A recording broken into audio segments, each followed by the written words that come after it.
This garden was essentially a blank canvas for us when we started. So the client wanted a usable space that they could entertain in, that they could have family time in. They've got a young daughter, they wanted her to be able to use the garden as well. So when we started off, there was pretty much just lawn in this area that you're looking at now. There was a split level, and the first thing I thought of was just behind the camera there's a nice patio area with a dining room, and I would just imagine waking up in the morning, having brunch or breakfast, staring out at a pool, and have a multi-level pool rather than just having a single level pool.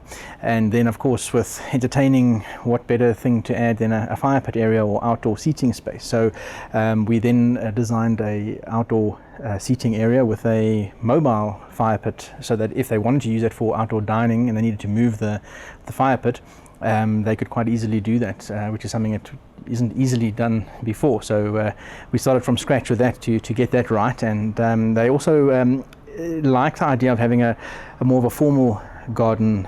You'll see lots of lollipops, lots of topiary, and essentially that formality comes through. It's still a young garden, so it's not all completely perfect yet, but you can see the foundation is very, very much set.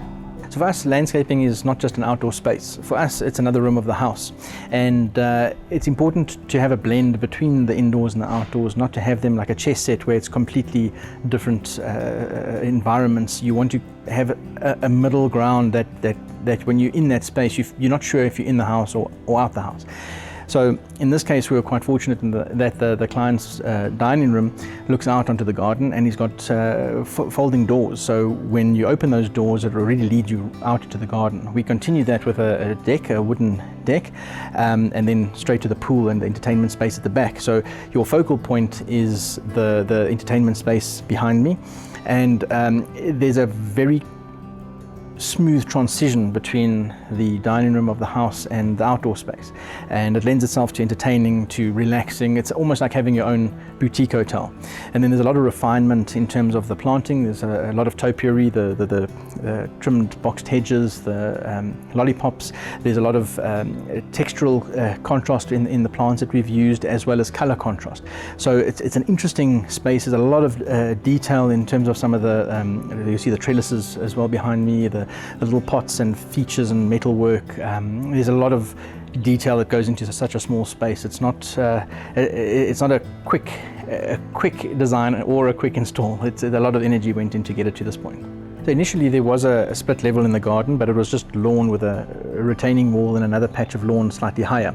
So for us, elevated areas make for a really fantastic viewing point of the garden. It makes you really take in the view below. So we wanted to keep that and enhance it by having the pool, and have the pool split on 2 levels, because it's something different. It's not something that many people have ever seen before, and very, very few people have that in their house. So for us, that really does help enhance the space. So a lot of people complain about having a slope in their garden, and for us a slope is far more interesting than having a flat space. In flat spaces you tend to try and create those points of height to give a different viewing point. So for us this was a good starting point to have the split level already there for us.